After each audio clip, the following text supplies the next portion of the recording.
This video will cover patient assessment. Patient assessment begins with scene size up. There are 5 items in scene size up. Assess your scene for any potential safety issues. Assure that you have the appropriate PPE on.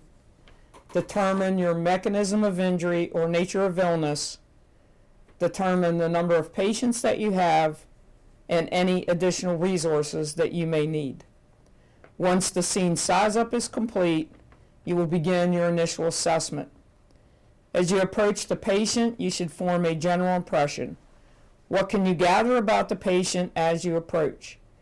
If your patient is a pediatric patient, you should form your general impression using the pediatric assessment triangle, which consists of observing appearance, work of breathing, and circulation. During your initial assessment, determine if you need your partner to take C-spine stabilization based on the call information and the mechanism of injury. For this scenario, we are going to use an ejection from a vehicle. The patient is lying in the roadway, so you will need your partner to take C-spine stabilization. Kim, can I get you to take C-spine? Sure.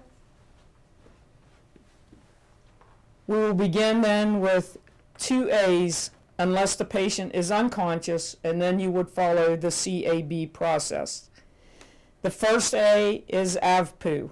Assess for responsiveness, alert, verbal, painful response, or unresponsive. Ma'am, I'm John with Howard County Fire and Rescue. Can you hear me? So she's moaning. Okay. The next A is to assess the airway. Is the patient's airway patent? I don't hear anything out of her airway.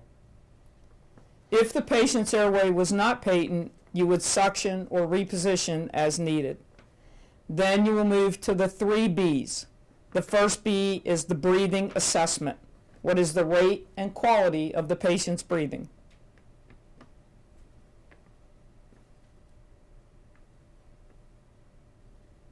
She's breathing about 14 times a minute. Looks non-labored. The second B is to fix any potential breathing issues that you have. At this point, if indicated, you would apply oxygen. I'll set it to 12 liters. And the third B is to assess breath sounds, if applicable, depending on your patient's condition and possible injuries. Breath sounds should be assessed 1 inch below mid-clavicle and mid-axillary as high as possible. Then you will begin the 4 C's. The first C for circulation is the pulse. You should assess both the carotid and the radial together. The second C is the skin color and condition. She's pale and diaphoretic. The third C is a rapid sweep for gross bleeding. The fourth C is used if applicable, which would be to stop and treat any gross bleeding. At this point, you will conclude your initial assessment by assigning a patient priority. Is this patient a high or low priority, and how quickly is transport needed? The provider will now begin the rapid trauma assessment. Each body part will be assessed for DCAP BTLS, deformities, contusions, abrasions, punctures, burns, tenderness, laceration, and swelling. Don't see any fluid, any drainage. So when assessing the head, in addition to assessing for DCAP BTLS, you will also assess for raccoon eyes, battle sign, and blood or CSF from the nose or ears. Don't notice any fluid coming from the ears either. I'm going to move down to the neck. I'm going to check the back side of the neck to make sure that there's no step off or any deformities. I'll look at the front of the neck. I notice that the trachea is midline. I don't see a stoma. Don't see any medical alert jewelry. Also don't note any JVD either. We'll go ahead and apply the collar at this point. I'm going to measure my collar.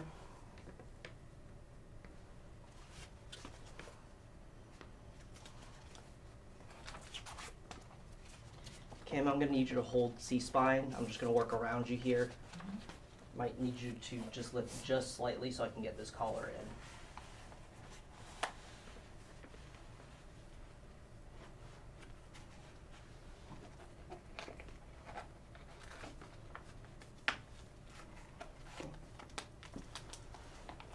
Collar's been secured. I'm going to double check to make sure that it's aligned correctly, that her chin is sitting in the cup, and the collar's sitting in the middle of her sternum.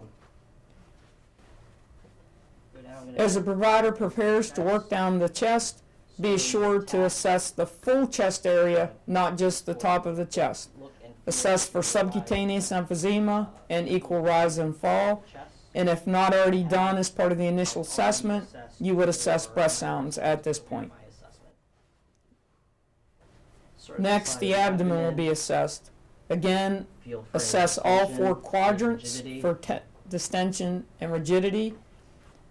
Also, depending on the size of the patient, this may include just more than 4 hands as you work your way across the entire patient's abdominal area. No findings were found. Next, the provider will move to the pelvic and groin area. First, he will use one hand to check for stability at the symphysis pubis. Next, he will use both hands, one on each side, pressing in and down, again assessing for instability. Pushing in, pushing down. It is never acceptable to rock the pelvis. Check for buff or P-buff for a male patient. Buff is blood, urine, feces, or foreign objects. The P is for priapism. Assess both legs one at a time.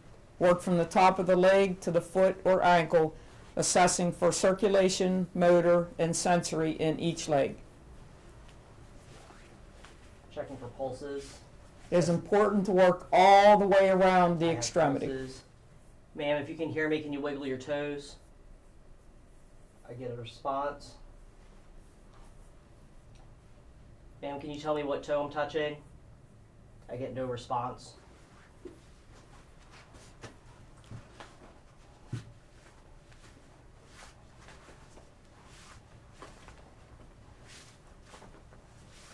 No deformities noted.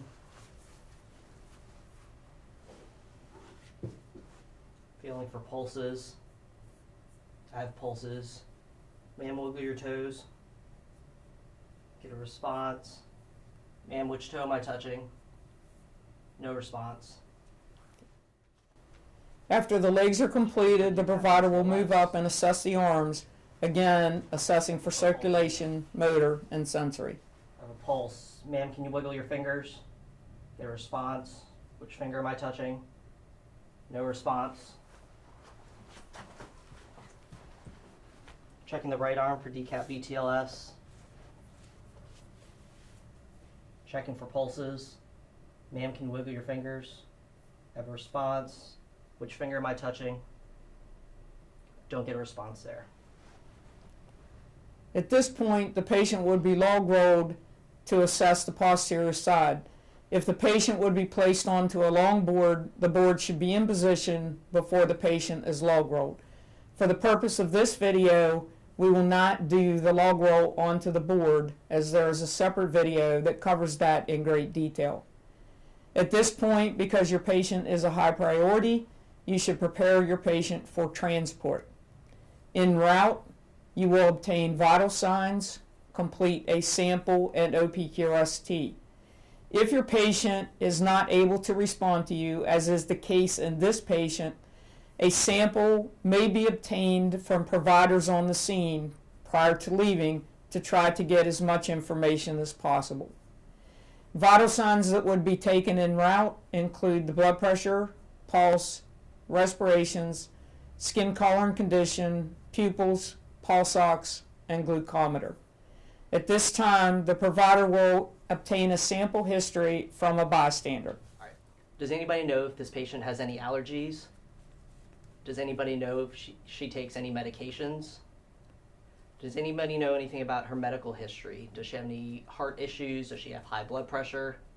Does anybody know the last thing she ate or drank anything? And does anybody know what happened? If your patient becomes conscious at any point, the sample history should be repeated to obtain additional information. At this point, the provider knows the signs but does not know what symptoms the patient may be experiencing before the incident. The provider would also obtain an OPQRST for any pain or complaints. So if possible, the provider would ask the onset. What was the onset like? Did it come on quickly or slowly? The P, provokes or palliative. Does anything make it better or worse? The quality, what does it feel like? The radiation, does the pain go anywhere else? The severity, on a scale of 1 to 10, with 10 being the worst pain imaginable, how would they rate their pain? And T, the time, when did it start? It is important to know when it started because in some cases, especially in medical situations, patients may wait a significant amount of time before calling for an ambulance. During transport, the provider would reassess. They would repeat their initial assessment, including the 2 A's, 3 B's, and 4 C's. They would also reassess any interventions. Is the patient experiencing any changes? Are any splints that were applied too loose or too tight? Does the patient still have good distal circulation, motor, and sensory in all extremities? Or does the patient have any new complaints or concerns? And then all vital signs would also be repeated en route. If your patient is unstable, those things would be done every 5 minutes. If your patient is stable, they would be done every 15 minutes.